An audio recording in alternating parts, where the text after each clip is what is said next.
Welcome to this edition of the Reidsville Chamber of Commerce News and Views. I'm your host, Diane Sawyer. Today we have with us a very special guest, Jr. Cecil. Welcome to the show, Jr. Good morning, Diane. How are you? I am well. This is another edition of Meet the Board Member. So you are with us now on the Reidsville Chamber of Commerce Board of Directors. Thank you for serving, sir. Of course. Tell us a little bit about you. Tell us about kind of your background and where you came from. Are you originally from here? How did you land in this position? So, not originally from Rockingham County. My granddad was born and raised for a short time up in Leakesville, up in the Eden area. Then moved to Danville and then down towards Lexington and High Point. I grew up in High Point, in a little town called Walberg, just outside of High Point. Let's see, went to school. I was nothing special in high school, just regular middle of the class and on the wrestling team just to pass the time. Non-traditional college student, went to night school, got my business degree. Job journey was in between working at motorcycle dealerships, worked in banking for a little bit. And then the mortgage meltdown of 2008, found myself looking for new employment. I was still finishing up my college at the time, and one of my teachers worked in HR at FedEx, so I went from banking to I was loading planes on the Greensboro Airport ramp at 4 a.m., and then I would go do a job doing taxes in the afternoon. Ended up falling in love with taxes and been doing that ever since 2008. So I think this was my 15th tax season we just went through. So your tax journey's been interesting. Tell us about kind of, since you fell in love with it, what's happened? So I worked 2 seasons for franchisee in Greensboro, North Carolina, David Shook. He's still a little bit of a mentor of mine, has been for quite some time now. Worked for him for 2 seasons, and then had the opportunity to open my own franchise up here in Rockingham County. Some other kind of leaders or mentors of mine, the Dodsons, told me that Rockingham County was a great area, had good community, good environment. So opened up in Reidsville. Actually, our first stop when I was looking to open up was the Chamber of Commerce right at the old location there. Went in, introduced myself. I believe Denise was the first person I met. Kind of drove around town and found a spot up across from Lowe's Home Improvement, and we've been there for 13 tax seasons, 13 years. So we haven't actually said what the franchise is. Tell us about that. The tax place, Liberty Tax Service. That's right. It's a franchise, so it's locally owned. I have 2 franchise locations. My flagship store here in Reidsville, or my original store here in Reidsville, also have a location in Eden, also on Highway 14. Had a franchise out in Stokes County for a short time. It was a store that needed somebody to run it for a few years, so I ran that one for 5 years, and then just sold it back to corporate. So I've got my 2 locations here. So your journey has been fun to watch I came along kind of right after you opened, Yep. And then you had the Eden location, and then searching for different opportunities and different properties and different things and ideas. It's been interesting to have those conversations and follow along. I remember when the Eden became a thing, and then you remodeled Eden, and we came and we did that ribbon cutting in your store, and then you did the King thing, and then I just remember hearing, as you were going through that journey, what that was like. So it's been fun to follow. It's been a learning experience along the way. I thought the King location was going to be a permanent thing. I quickly found out that it's just not my style. I like being a part of the community. Running a location where I couldn't be involved at the chamber, couldn't volunteer, just wasn't present. It was, I don't want to call it a distraction, but it just wasn't my style. I like being here and present in the community. So Reidsville, Eden, I found myself with a good network, a good group of folks. So I get to be a participant in the community here, and it just makes more sense for me to have just the 2 locations. Yep, and I think it's funny that you say that because you see that, I think, often with people who have the model that you do personally, like your mantra of being involved in. You kind of have the best of both worlds. That's funny because we talk about this all the time, where I grew up in Eden and I'm from Eden and I still know a lot of folks. We work with the Eden Chamber as well as the Western Chamber, but we have a lot of partnerships, and it's the 2 cities, and you kind of have the best of both worlds because you spend a lot of a business week in both, and you're involved very heavily in both. You've been a part of the Eden Chamber and a part of their board, and we're very instrumental in bringing them along and stronger in a lot of ways, and I think you left them much better than you found them. And so we have been dying all this time just because you have always been such a strong supporter, an ambassador in your own. We have several of those, right? Like we have a lot of people that don't have any official title other than member, but they're just really strong, great Always ambassadors and present for the chamber. You have mentored me in a lot of ways, or you've been a sounding board for things when I was like, Jr., I'm struggling with this, and help me on little projects along the way. And I think that, it's very important as a business owner to be involved and have those connections. And we always say the chamber's based on relationships. So I think that as a franchisee, it's important for people to see you, because that's something we've been talking about, right, in our Place Your Bet series that we're doing with the city, is that just because you're a franchisee doesn't mean you're not local, doesn't mean you're not a small business owner. As a matter of fact, it's most times often the franchises around here are small business owners, local people, or semi-local people that are franchisees versus corporate stores. We have very few that are corporate stores. It could be confusing for the community because they see a corporate name over or a corporate national brand, a national brand, but it's locally owned. Like your Bojangles or your Chick-fil-A's or your Burger McDonald's, Kings. Domino's, all of those Domino's, are. yep. They're all. Versus like right now, Starbucks is a corporate location. Right. But it's available for somebody to be the franchisee if they wanted. So, people just don't realize if they're not in our world and they don't deal with that stuff on a regular basis, they just see, like you said, the national brand. Well, and even inside of franchises, sometimes you'll have where it feels corporate, because the franchisee might own 30 locations and the employees may never meet the franchise owner. The community may never meet the franchise owner, and so that has a corporate feel to it. But again, I like being a part of the community. I like being involved. I'll often meet other franchisees and they're expanding and growing their locations, and they're like, you got to work on your business, not in your business. And I'm like, I like working in my business. I like doing tax returns. I tell people my retirement plan is to do taxes. Like I'm going to be sitting behind a desk. So I'm just going to not own the place anymore. I'm just going to clock in, clock out, and retire quietly. But yeah, so I like working in the business. I like being a part of the community. Tell me what made you fall in love with taxes when you say that. Like, what about it is so interesting to you? So it was a little bit of a migration. In college, I had no idea what I wanted to major in. Took an economics class, and I just fell in love with numbers and even monetary systems. Thought I wanted to be a banker, and I hated wearing a shirt and tie. I didn't play golf, so that wasn't the best fit. I did work at a credit union for a little bit, nonprofit. That was great. I enjoyed that a bit. And then started doing taxes, and just, in knowing that when a client walks in, they're walking out in a better position than when they came through the front door, it's just satisfying. That's something, I can't remember where I picked it up, but I think most relationships should be like that. If there's 100% in the relationship, you should give 51 and expect 49.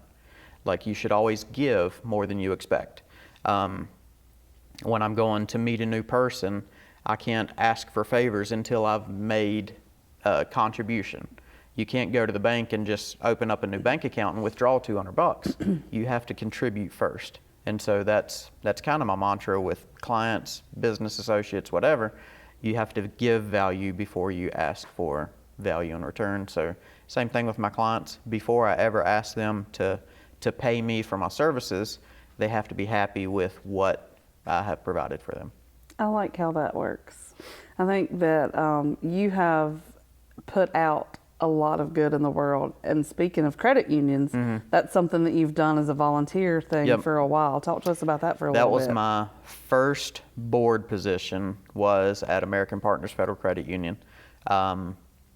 The long-term CEO, Dorinda, she came to me one day and asked me to be on the supervisory board over there at the credit union. And I had no idea what that was or whatever, so started volunteering, fell in love with it. Just being able to add ideas and add advice and ask some open-ended questions.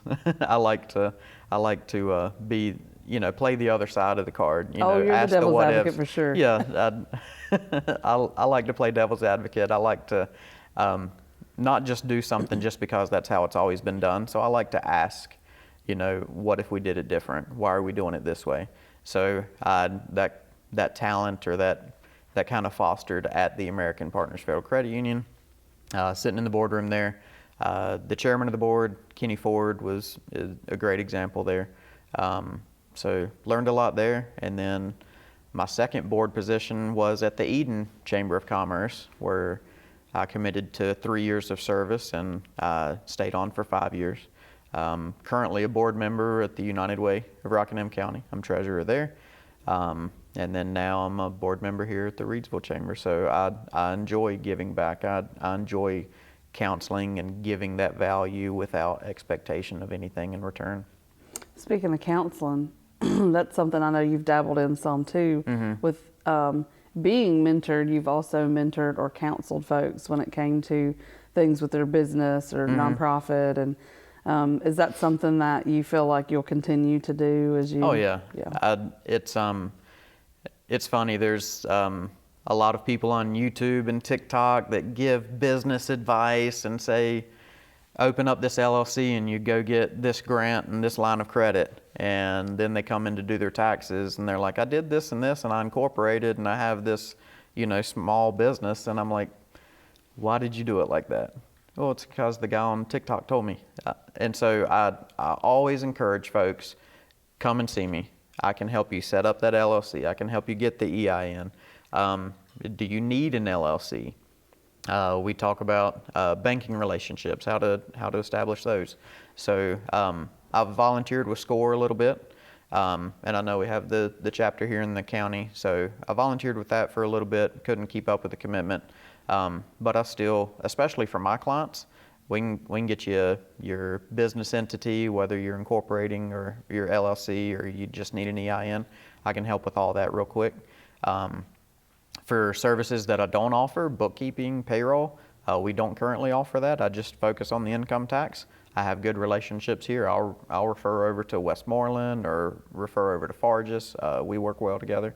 So always, again, trying to give that 51% value to whoever I come in contact with and do what's right for them, and I know I get taken care of. So always open for a free 30, 60-minute chat with anybody that might need some help with taxes or setting up their business or whatever. And then, I just try to give value, and our business has reaped benefits from it. I was going to say, it has to always come back to you because what you put out, I think, comes back. Yeah. You have other passions and other things too that I've noticed along the way, and one of them has been animals. Talk to us about that, because I know that office pets have been a thing, but I know you've also been involved in, the food drives or other things. So talk to us a little bit about some of your involvement with that. That's just randomly I try to help out. I just went and made a donation to Rockingham County Animal Shelter. I try to do that from time to time. I sponsored a kennel for a short time. I was on the board of a local animal rescue for a little bit. Done a little bit of fostering, but I'm always scared I'm going to foster fail and end up keeping the dog or whatever. So always dogs though, no cats. No cats allowed in the house. I have a dog named Cooper. I don't want to give away trade secrets, but my dog's name is Corporate. And so being a small business owner, a lot of people when they walk in, they don't know that I'm the business owner. And so they'll ask me to advertise here or give me a discount there. And I can look at them and say, well, Corporate didn't give us permission. So my dog's name is Corporate, so I blame everything on him. But I have a dog now, quietest beagle in the world. He came to me as a stray. I was supposed to just foster him for a couple days. Yeah.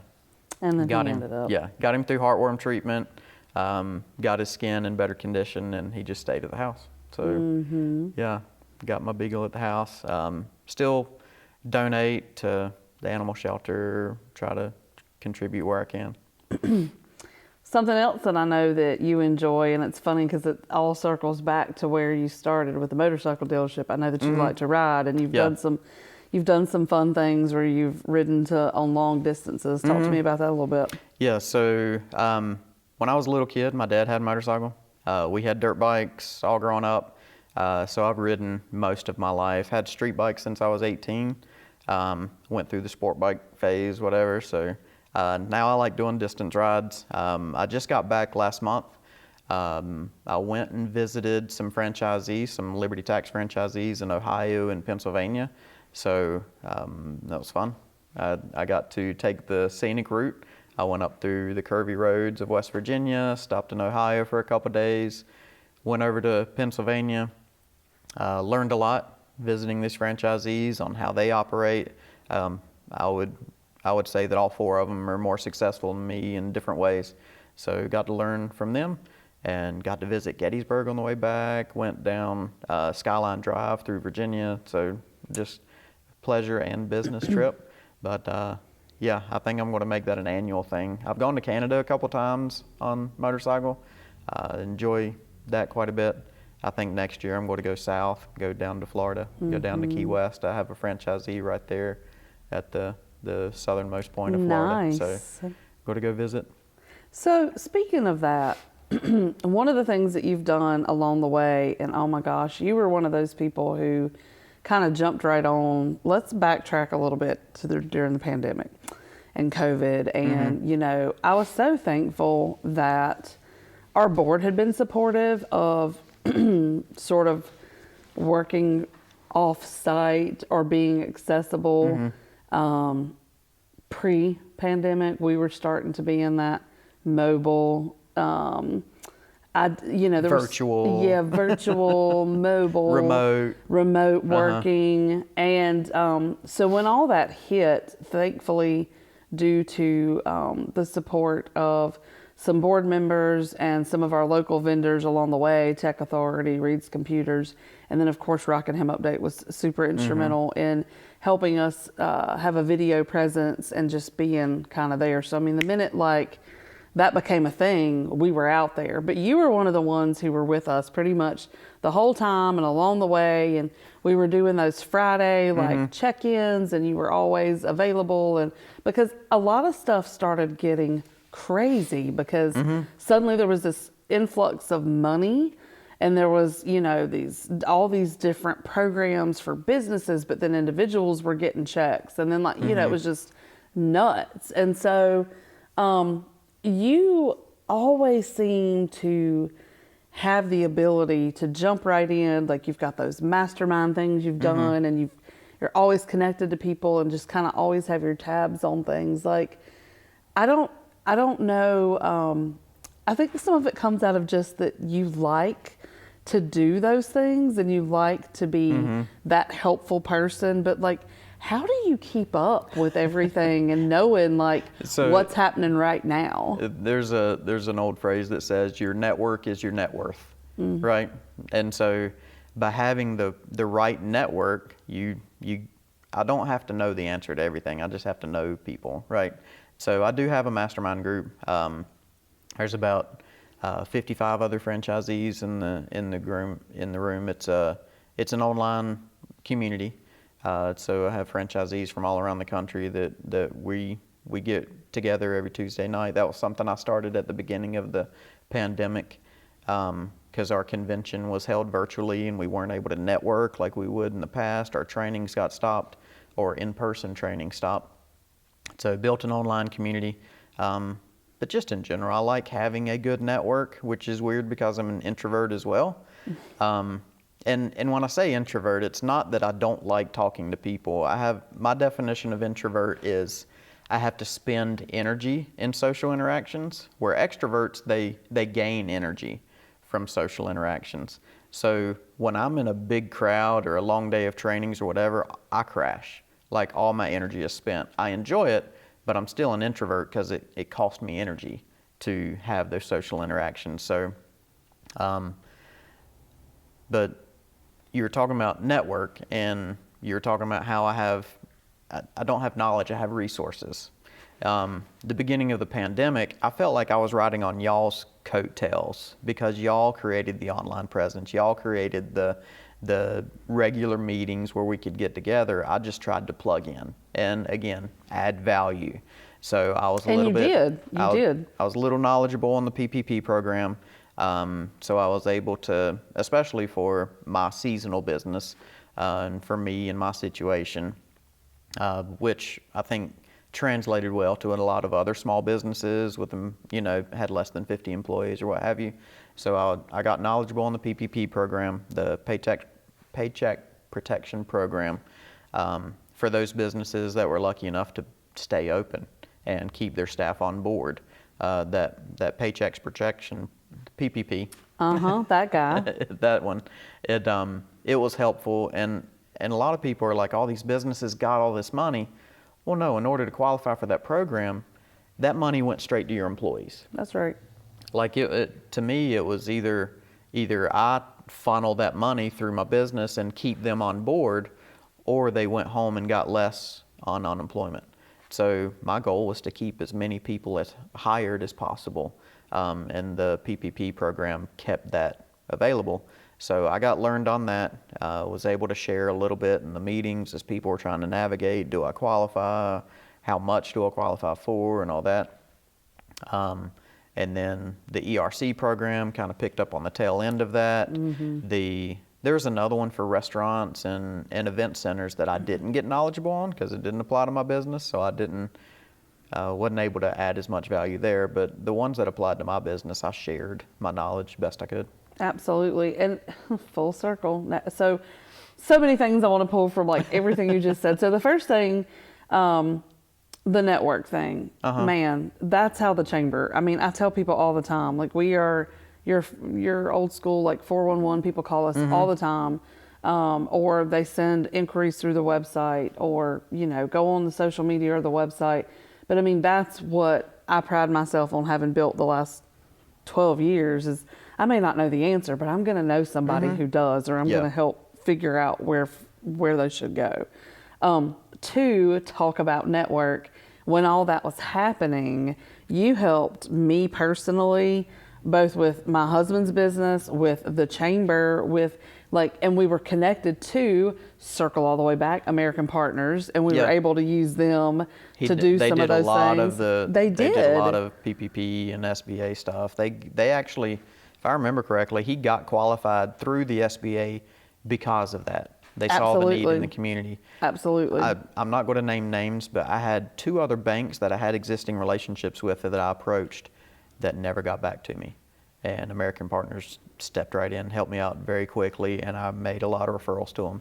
I think American Partners, and not to just talk about one, because we have many financial institutions that are really good. We have our mortgage on the chamber through another institution. We have a ton of them that do different things for us.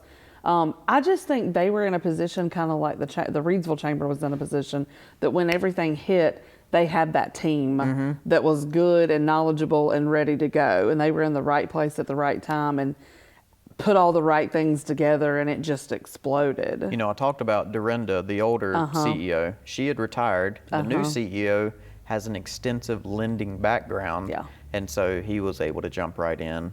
Brian has helped quite a few people with. Yeah, Brian's been amazing for us, both personally, like I said, and for the chamber. But we had so many great resources because we had you, and we had American Partners. We had our We had some other financial institutions that, like First National for us, that's where we have our mortgage, and we were able to make sure that and that's where we bank. And so we were able to make sure, hey, we had to open another checking account because of what American Partners was helping us do. And so, we had the ability to quickly move through that. Home Trust was our personal bank, and Shane's business bank. So when we were working with them, so everything was just, it was just really cool for everybody, for me to have those easy contacts and networks. But we navigated the pandemic really well as a chamber and as a family because of that network. But those places that you mentioned, when you think of the chamber, it's like, oh yeah, I know Diane,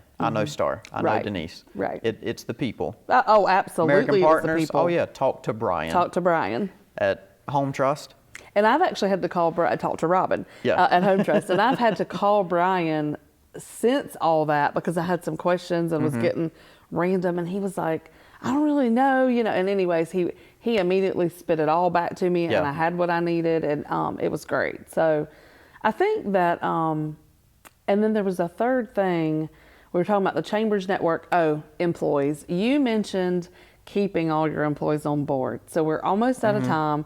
I just want to talk about your business, like tax season, when you start looking for people, what you're looking for. Spend the last few minutes just giving us that pitch and what you need. So, I was going to, if you weren't going to segue to that, I was going to. It is all about people. Yeah. Everything. The man behind the camera here is the right people. The people behind the chamber is the right people. The financial institutions, your tax person. It's not about the name over the door. It is the people behind the desk, right? Yep. My team Call Jr.R at Liberty Tax. Yeah, if I'm call Glenda. Yeah. Glenda, Kim. Yeah. My team has been with me for a long time. My key folks have been with me years and years. I've got 2 employees right now, more than 10 years, and I've only been in business 13. So, I have an amazing team, and I could not do it otherwise. Always looking to add the right people. Usually we recruit in the fall. That's when we do our paid ads for recruiting and whatnot. I just put a job ad out right now looking for a tax preparer because I've got room on the schedule right now. So looking for that right person to add to the team. And I always tell people as I'm interviewing them, if you have the right work ethic and personality, I'm going to hire you for something. I'm going to offer you a job for something. It's not always just because, I don't think I can do taxes. Well, I need somebody in marketing. I need somebody in call center. I need, other people to help out, not just tax preparers. So I'm always looking for the right personality, someone that would fit our team. Yeah, my business would not survive without the right team. Our network is our team. So I can't thank enough or give enough thanks to my team. They're the best. Well, you guys do just a phenomenal job and always have. Appreciate it. And there's, always room. I always say this because, we get pinged a lot about what I say, what we do, what the chamber does. We have things, we have programs, Member of the Month, or we have Chamber Champions, or we have this program and bringing people on. But there's so much room for competition, healthy competition. There's so much room. There's plenty of business everywhere. And there are plenty of really good people, but it's about the right people, the right fit, the right relationship for you. And so I tell people all the time, I'm like, we have plenty to go around, and it's about finding the right fit for you. So you guys do a really great job, and you're so easy to work with and so helpful to so many of the other members. So I mean, you've got to have that lens when you're dealing with a person, and if they're not the right fit, even if you hired them and it's not working out, when I let somebody go, it's not you're fired. It's I'm going to give you the chance to succeed somewhere else. Because it's not here, it's just not working. Right. It's been very rare that I've just had to straight fire somebody. If it is, it's because of their wrongdoings or something. But if that journey may have ended. It may be time somebody might have outgrown their position with me or whatever. So you're dealing with people. So I don't go around and just yell you're fired or whatever. or look, I was talking to somebody last night. The way that they were talking about another business owner and the way they just dismissed this long-term manager. It's like, yeah, no good. That person like didn't even use their name, just dismissed them. I was like, because they treat their employees like numbers. They have a large organization. He's probably hasn't met half of his employees, and I'm like, that's not my style. I couldn't do that. I couldn't imagine that. And so, I mean, you're not building a business. You're building a team.